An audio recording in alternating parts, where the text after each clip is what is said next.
Потужна штормова система зараз впливає на кілька регіонів України. Застереження для областей – 12.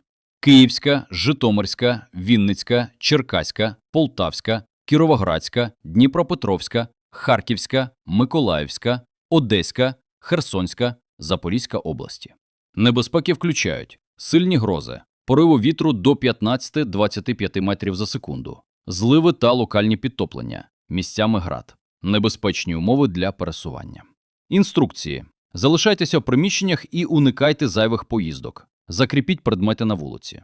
Не ховайтеся під деревами під час грози. Слідкуйте за офіційними повідомленнями. Зарядіть мобільні пристрої на випадок відключення електроенергії. Тривалість. Небезпечні погодні умови очікуються протягом наступних кількох годин. Це не навчальна тривога.